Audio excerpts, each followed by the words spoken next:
Good day, ladies and gentlemen, and welcome to my humble home in Livingston, Montana. Okay, I've got a childhood story to tell you, so if you don't like my storytelling, I would suggest you go do something more important. Anyway, this story took place in a small, very small timber town. I started to say mining. A very small timber town of Troy, Montana. That's up by Libby, past Kalispell. Just Google it, you'll catch right on.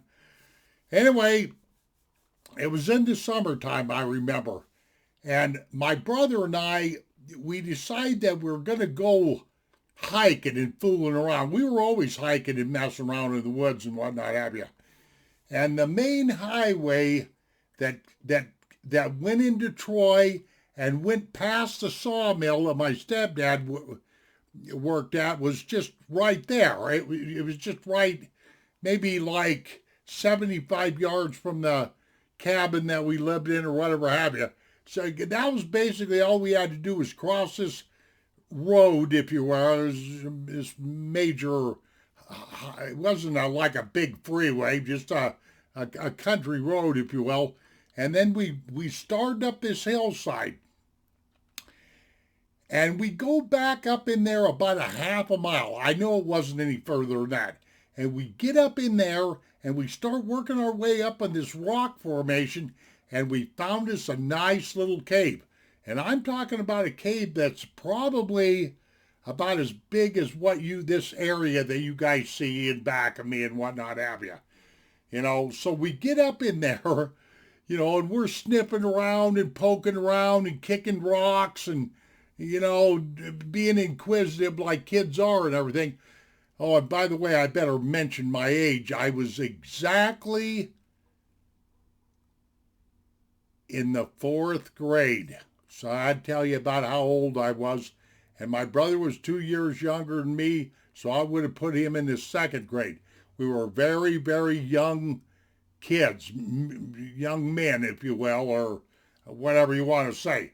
But anyway, we're up there dinking around in this cave, and this cave is just too neat for me, I mean, it looked like it'd been slept in and inhabited and all this other stuff.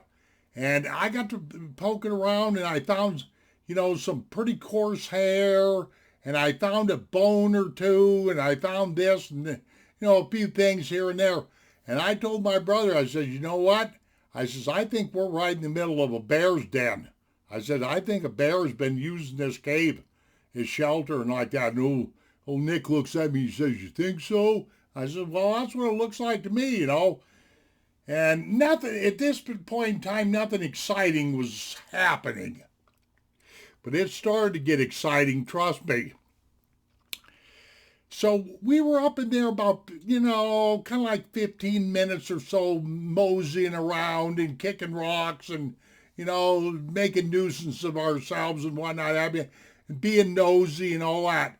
And all of a sudden we heard a lot of racket down the mountain, down the hill, down gradient from where we were at.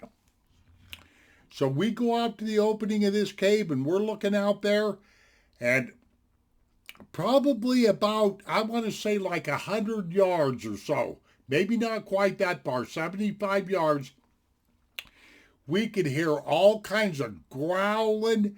We was watching little trees falling over, branches snapping, like I say, a lot of growling, guttural sounds and, sounds that just made us know dang well that we were in the company of a bear.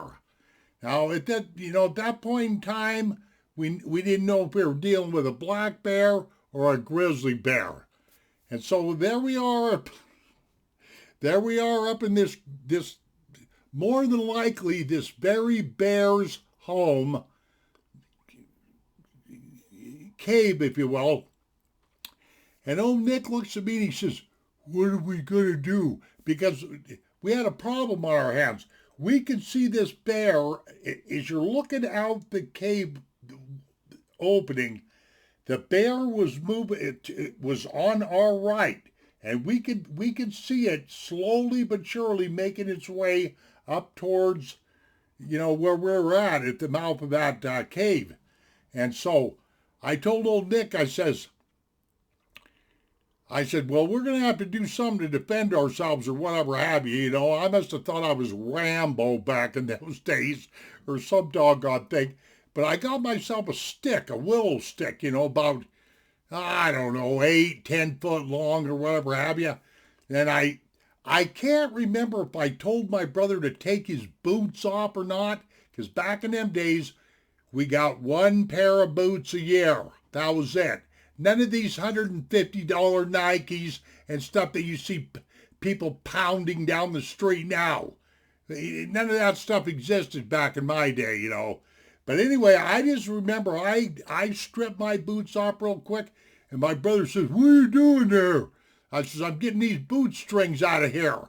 He goes, "What do you need them for?" I says, I had a jackknife, one of these old fishing jackknives, one of these old yellow-handled Imperial fishing knives. Some of you guys might remember them, some of them you didn't. They were kind of long-handled things, kind of have a little curve to them and whatnot have you. So here I am with my bootlaces, my boots off, and my bootlaces, because that's all I had. And I opened up that jackknife, and right at the end of that willow, I started wrapping that jackknife handle onto the wood and making sure that the steel was sticking out past the wood like a spear. You following me? Sure you are. Anyway, I wrap this on here just as tight as I can and everything, because I told my brother, I said, we may have to stab our way out of here. And the whole time, down off to our right, it would have been, looking up the hill, would have been to the left, but it doesn't matter. Off to our right, this bear was getting closer and closer, the sounds were getting meaner and meaner, and we could hear the slobbering and the snapping of the jaws, because that's what they do, and all this other stuff. So I told old Nick, I said, okay, now what we're going to do is we're going to take off out of here, and we're going to go to the left. We're going to go to the opposite direction that he's coming. And old Nick said, okay, and all in the excitement of everything, like I say, I can't remember if I made my brother take his boots off or not. I think I told this story before on YouTube here, but I don't care, whatever here. But I know doggone well that I had my boots off, my boot strings were out, and this homemade spear had been made real quick like. So we took off and we tripped and Billy goated our way down the mountainside, so to speak, and we moved way over to the left, as far away from this bear noise and because this bear was making a lot of noise. I'm not kidding you, breaking branches, knocking over trees, growling, all kinds of stuff. So we circle around the other way, if you will, or, the opposite side of the cave than the bear was. And we get clean away. And boy, I get down the mountain and I'm, thanking the good Lord and every other doggone thing, because I just knew I avoided a tragedy, so to speak, more than likely, So we go tripping across the highway and tripping on down to the cabin where my mom was at. And I go running in there and I said, "Mom, you'll never guess what happened." And I start blabbering at her about this bear thing and a bear coming up and, trying to get in the cabin and all that. And that old mother of mine, she never missed anything. Not a damn thing. And she looked down at me, she looked down at my feet and she goes, "Where's your boots at?" Just like that. I don't even think she cared about no bear story, And I go, and I think this was the first time I realized I trucked down that mountain without my boots. I just left them up in that cave, And so I told her, I said, "Look, we had to build this spear and blah, blah, blah." And I tried to explain to her the best I could. And she was all fuzzed up in the head about my lost boots. Because we only got one pair of boots a year. That was it. Plain and simple. None of this, 15 pairs of Reeboks or whatever have you to make yourself look street cool. That kind of stuff didn't exist when I was a kid. So my mom looks me right in the eye and she says, I tell you what you're going to do, young man. She says, tomorrow, thank God, I'm pretty sure she didn't make us hump up there that afternoon, because I think she believed us what was going on and what not happening. She says, tomorrow morning, you're going to go humping right back up to that cave where you left your boots, and you're going to retrieve them. Either that or I'm going to tan your rear end. And when my mom said stuff like that, she meant it too. Trust me on this. So the next morning, Nick and I, we gingerly picked our way back up that mountain again, back up to that cave, because we didn't even know what we were going to run into. We didn't know if we were going to run into that bear or anything. We get up there, and my boots are all but gone except for a few pieces of sole leather and maybe a few eyelets and like that. Basically what I'm trying to tell you, and this is the God's truth, that bear got up in that cave and ate my boots. Ate my boots. As a matter of fact, there was just a couple pieces of leather, like the tongue of the boot, and a few pieces of the rubber, for the soles left, and I gathered all this stuff up. I knew I needed some kind of evidence, to support my case and everything.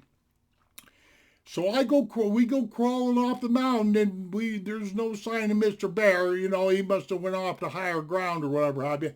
But we go down, cross the highway, go over to the cabin, and I showed Mom. I said, Mom, this is all I got left. The bear got the rest of it. And I'm telling you, I paid the price for that because my mom made me wear flip-flops. Back in the day, I think you could get flip-flops for 50 cents or whatever have you. But she made me wear flip-flops until my stepdad and my mom could afford to buy me another pair of boots. Now, I don't know, maybe this story's funny, maybe it's not, but it's exactly what happened and everything, and we were awful young, but I figured we were pretty lucky to evade any problems with that bear. Ladies and gentlemen, thank you very much for listening to this story. We shall see you on down the down the pike. Sometimes I say that. We shall see you on down the trail. Take care of yourself, and adios, my friend. And where's the button so I can get gone here?